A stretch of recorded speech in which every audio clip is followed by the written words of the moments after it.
Hey, what's up, fans? How you guys doing today? Ryan and Matt here. We've been kind of talking some sports betting the last week or so. You guys know our resident degenerate right here likes to get his dollars down on some bets. I don't know, once a week, 5 times a day, whatever it might be. It doesn't really matter.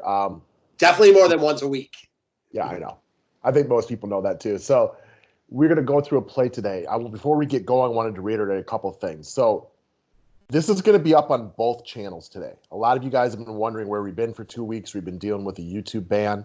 For the next week or so, we're going to do the sports betting show on each channel, but I want to continue to push everybody over to the backup channel. That link is below. We want to get that one up and running.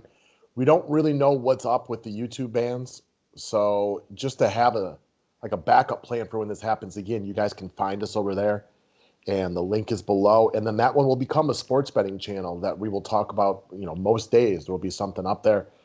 For here, you guys can stay tuned to DraftKings for here for right now, but a lot of the sports betting stuff will go over there. So you might see the video twice today. Subscribe to that one. Subscribe to this one. Let's rock and roll. Let's get it, man. Excited to talk this out with you. I'm upset because I was all hyped to get on here and talk over Brooklyn before the line moved because I thought LeBron wouldn't play. But LeBron's playing, so I don't really like that game anymore. Waiting to see how that line settles.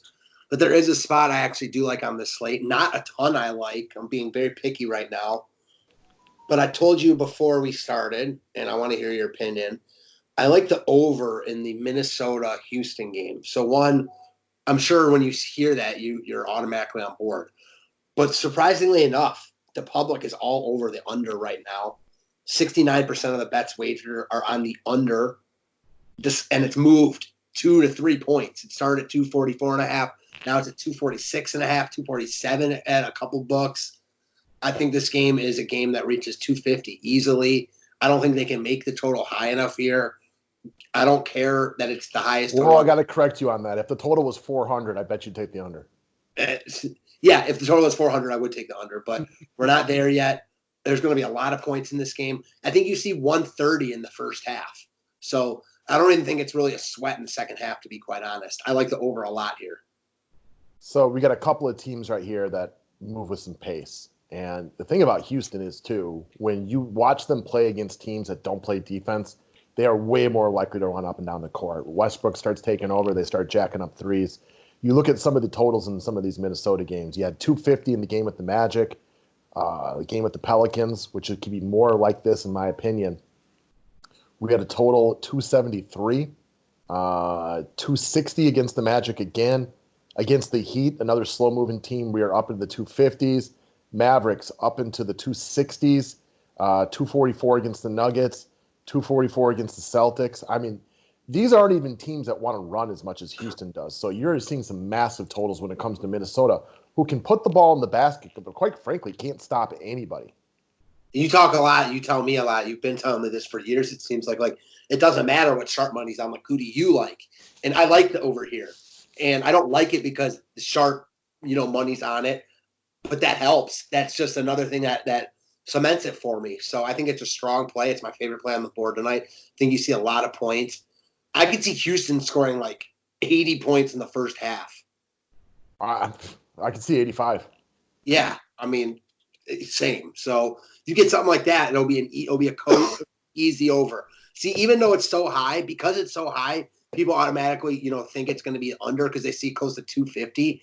Like I said, for relative purposes, they cannot make this total high enough as far as I'm concerned.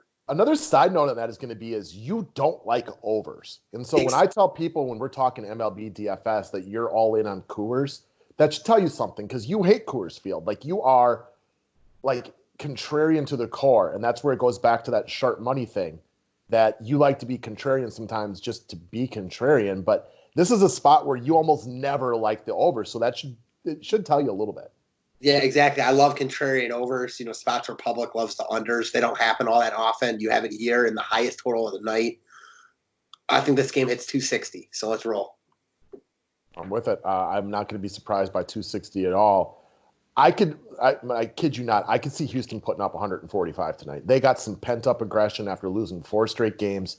Minnesota specifically can't stop guards. Well, where is Houston strong, Matt? Is it in the front court or the back court?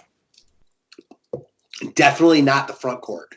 Yeah, because they don't even have a front court. It's all guards, right? Like they have literally all backcourt players, and then PJ Tucker and Robert Covington pretending like they're centers and power forwards. So like Minnesota's weakness lines up terribly to stop a Houston team right now.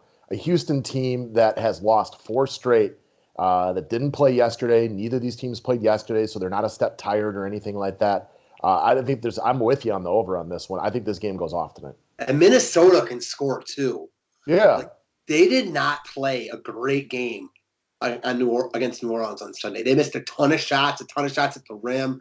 I mean, the game was still really high scoring. Like they can score. They got a bunch of guys that are good offensively and not great defensively, at least yet, or they'll never be. I mean, four guys that I'm thinking of right off the bat: Russell, Beasley, Hernan Gomez, and Naz Reid are all much better offensively than defensively right now, tomorrow, in the future, whatever. At least right now. Do you agree? The only one in that group I could ever see being good defensively is Naz Reid. Exactly. The other three, and they're good offensively. It's not like they're okay. So yeah, I love the over here. They got a lot of Jabari Parker in them, right? They can all put the ball in the basket, but they have no inkling to play defense. Mm-hmm. So, all right, I'm with it on this one, guys. Again, subscribe to this station. Subscribe to the Backup Network. The link is below. If you haven't played on Overlay yet, well, what are you waiting for? I know you've been on a hot run over there the last couple of days as well. We got a jackpot up to $17,500 right now for anybody who can go 12-0. A lot of opportunity right there. That would be one heck of a payday. I know you want so badly to take that bad boy down tonight. I need it, man. Yes, and yes. All right, guys. Thank you very much for watching. Have a great day. Thank you.